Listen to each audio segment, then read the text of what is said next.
The third season of psychological crime drama The Sinner stars Emmy nominee Matt Bomer as a troubled school teacher, Jamie Burns. I'm Rob Licuria, senior editor at Gold TV, and Matt, you apparently were being considered way back when there was only the vaguest idea of who this character was, and then you came on board quite early. Was there much scope for you to help shape the character?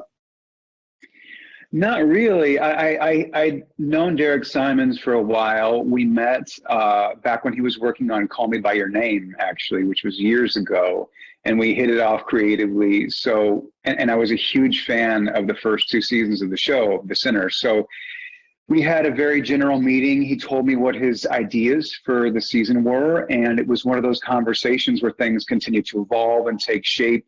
A couple of months later, I went into New York and met all the writers, and they had sort of boarded out the season. And certain aspects of the story remained the same from that first day, and certain things completely changed over the course of that. I didn't have a lot of input into it, but it was helpful just to understand the thematic ideas that Derek was working with from the get-go, in order to sort of keep those, roiling in my brain over the course of the time the writers prepared the season.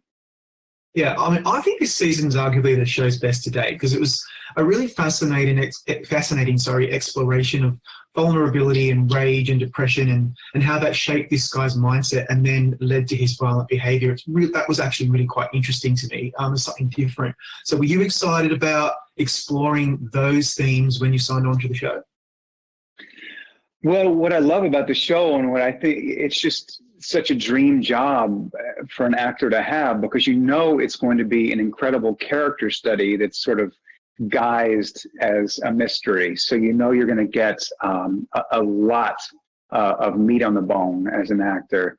And I was really, from our first conversations, I was really inspired by the idea of this character's sense of really profound spiritual loneliness and disconnection, and his frustration with our society and where we are and where we're headed, and our connection to our phones and technology, and these relationships from his past, the one he had with Chris Messina, which was this beautiful, profound, dense relationship. I mean, it was the height of male intimacy. So those things were all really interesting to me, and things that in some ways I could relate to, that I felt like were an in for the character for me. Actually, from what you've just said, that's a really important part of the season that people may not be aware of. And when we're first introduced to Jamie and his relationship with Nick, we immediately think, oh, they might have been lovers in the past. That's quickly dispelled when we get a sense that these two men were just very close and connected. And it's not something that we normally see on TV, platonic relationships or intimacy or connection between men. So, I mean, how exciting is it to do something like that on TV where we don't see that kind of relationship very often? Well, when you're getting to work with Chris Messina and you're getting to work with Derek Simons, it's very exciting because they treat the material so respectfully, and it's written intelligently, and someone like Chris is going to give a lot of thought and commitment to the character and the relationship. But to write it off as purely a sexual relationship or something, I feel would be reductive. They're both men who are suffering from a profound sense of spiritual disconnection. And that's something that they can only really soothe when they're with each other, however healthy or not their ideas about society might be. Yeah. I got to admit, I think this is actually some of the best work that you've ever done. And you've done some fantastic work, but this one was, I felt like you were completely lost in this performance. Like, it's like this wasn't even Matt Bomer. Did it take a toll on you personally? Because it was actually it seemed like it would have been emotionally quite a draining performance to have to do.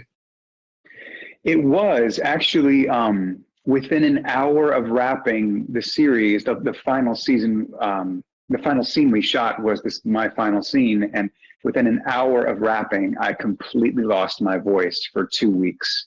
Wow. So there was something that was, coming through me and needed to get out of me by the time we were finished. I was very fortunate that it was a location shoot, so we were able to really stay in it and commit 150% for the entirety of the run without, getting too distracted, or we could kind of just really stay focused on the material, which was a little scary. I try to take, time every day because we were working, 14 hours a day, sometimes 16 hours a day. So I would make sure I took a walk or took a break from it at the end of the day. We'd also done, it was the first time I'd ever done it, we did this dream work together as a cast. And it was really thanks to Derek. He set up this amazing workshop where we all, brought up our dream life and brought that subconscious into the work, which sounds very esoteric, and it's very hard to put into words, but it does have an effect on your work as an actor. It does drop in a way that you can't intellectualize. I think the whole point of it is to sort of circumvent your mental state and not let your mind get in the way of the work.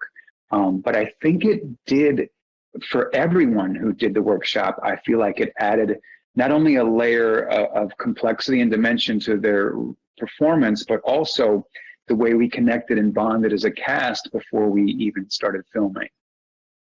Yeah, that's actually really interesting to me, because the cast did feel very cohesive. And even though this is an anthology and most of you are new, except for Bill, are new to the show, there was a cohesiveness about that. But something separate that occurred to me when I was watching this season is I find you as a performer really compelling, because you don't appear to be very afraid to be vulnerable on screen. It's something that I usually connect with, a Matt Bomer performance. What do you think is the key, though, to accessing that emotional range to elicit empathy in the audience? Because it's something that you absolutely did in this particular show to great effect. Well, I think in a role like this, so much of your job from day one is being your character's defense attorney and seeing the world through their eyes, because a lot of the actions that he took are rightfully very questionable, but you can't ever see that. You have to see the world through Jamie's eyes. You can't stand in judgment of that. You can't get outside of it. So a big part of it on this particular job had to be really letting go of what other people thought of me. And, I've had great people I've been watching since a kid, like Montgomery Clift, who were the first ones to really not be able to show vulnerability as a man on screen. James Dean and Brando and all of those people have been doing it for years. But it was one of those things that for me, for Jamie to believe these things, it had to cost him something. And when there were vulnerable moments, oftentimes they weren't something that was planned. Sometimes they didn't happen when they were planned, and sometimes they happened when they weren't planned. It was just something that if it came up in the moment, then that's what happened. But it had to cost him something emotionally to make the choices he was making. And it had to cost his relationships and call into question everything he had built his life to be at that time. Yeah, and every effort is made, as per what Derek has mentioned to me, not to write him off as a crazy psycho. Like, we never switch off and stop caring about him, and it's largely for whatever reason, because for some reason he's relatable. And so how important is that for you to give him those nuances? And was there ever a time during shooting where you all collectively had to kind of switch back into that mode because there was it's like as if you were tempted to just go completely nuts and make him that crazy psycho that he really wasn't? Yeah, I mean, first of all, I was so so-fortunate to have Derek Simons, who really was my partner in crime and accessible and there for me the whole way through. So so many of the creative conversations about the character were kept between the two of us, so we were only ever seeing Jamie as a three-dimensional human being who was making choices and what those meant to him emotionally. So there was that aspect of things. And honestly, there were times when I did make choices, because I think one of the things we tried to establish from the get-go, particularly in the work, honestly, in the work we did with all the different actors, with Chris, with Bill, with Parisa, was to not have some prescribed sense of where a scene was supposed to go. So if there were times when it started to seem too overtly malicious or evil, it was just something we'd check in about. I did notice, particularly after the scene where Chris cuts my hair, there was something that happened on the set, and it's the loveliest crew you could ever hope to work with. They're all so committed to the story, and they all love the show. Something happened where all of a sudden the crew kind of gave me a space that they weren't giving me before, and would sort of stay away from me at the craft service table and maybe not interact with me as much and things. And it wasn't anything that had changed with me, but I thought, oh, maybe this is just what it feels like to be the bad guy. And then I thought, well, I'm okay with that. I really can't think about what other people think of me. I just have to stay true to the course that Jamie is on. So that sounds like it's something quite new to you. I mean, what was it new to you, and how did it feel to be seen in that way? Well, I'd experienced it a little bit when I did The Nice Guys, because I had quite a diabolical character in that. But it was completely different in this, because we had one relationship beforehand, and then it started to change as the character's behavior started to change. But I think it tied into what was so important for me personally. I think every role can help. There's something for you to learn personally with every role.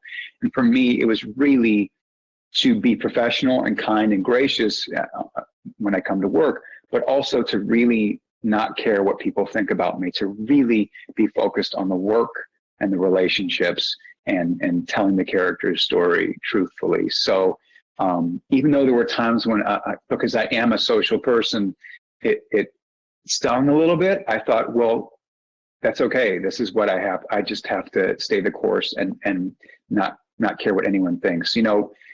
One thing a lot of people probably don't know about the show, they shoot on short lenses, which when they're doing a close-up, the camera is sometimes inches away from your face, and you can't even see the person you're doing a scene with. So the nature of the job is to be so engrossed in the character and his world and not aware of the things around you that if you do give into that, it could be a tough gig, Yeah.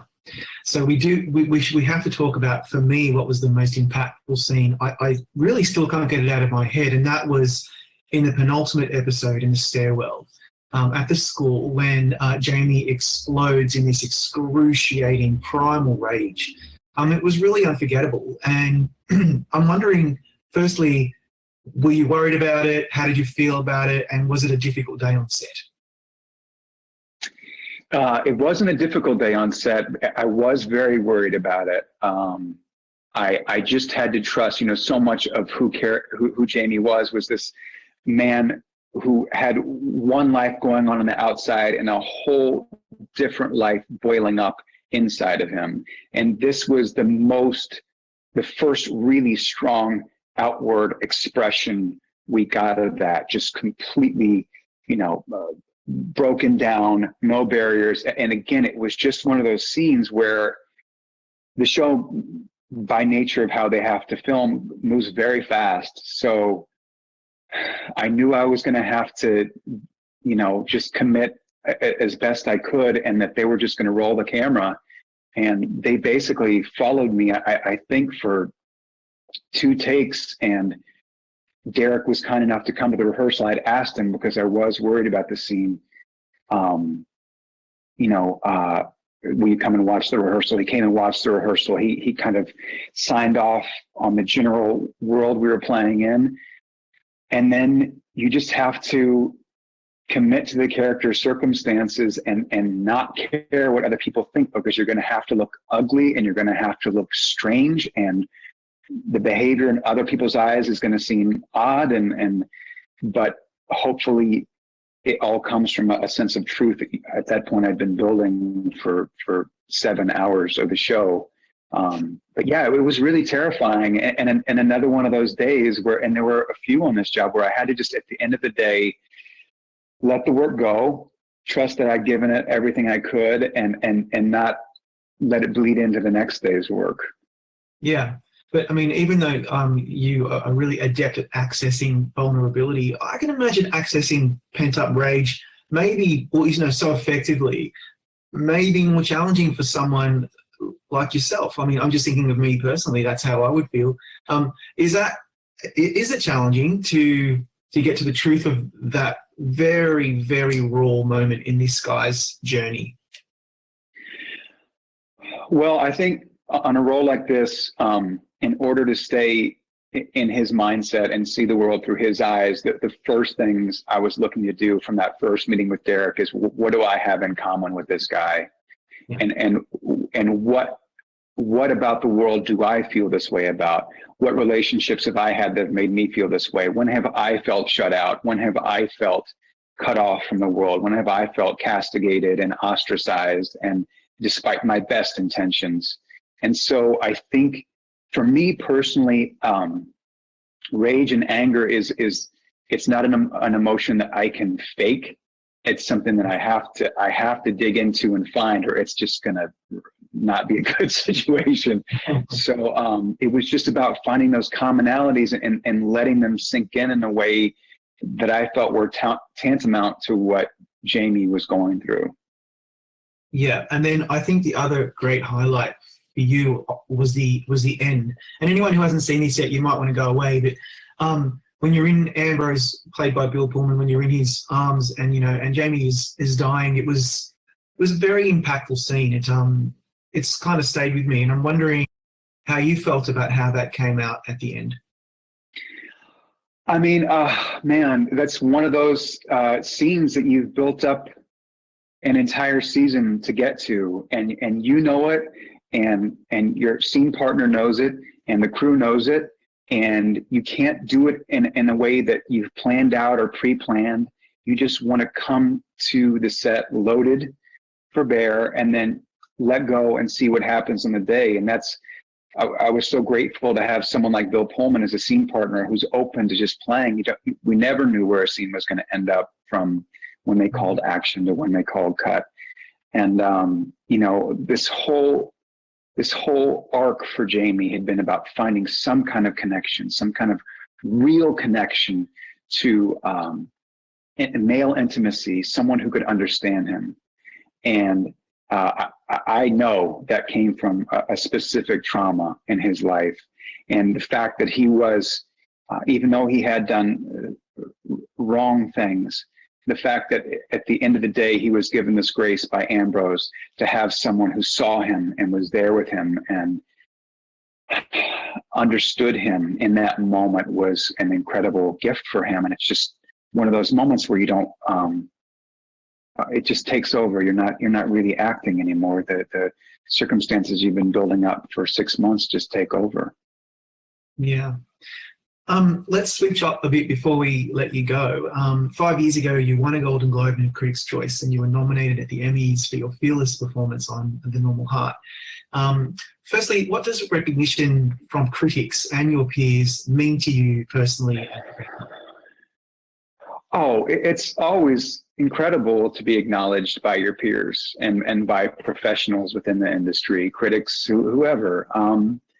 It certainly beats the alternative. But as an artist, you try to do your best work in every role you're given and every project you're given. And sometimes it's seen and acknowledged, and sometimes 3 people will see it and know about it. And sometimes those interactions with people and the way it touched them can be really meaningful as well. There's so much great content out there right now. There's so many, especially in episodic, more than ever, and higher quality than ever. So to be recognized and supported in that way, of course, that means something. But as an artist, I don't think you can approach a role at any point in the creative process with that in mind, because ultimately you're in charge. Cut to, action to cut. And then after that, a lot of what happens on screen is in other people's hands.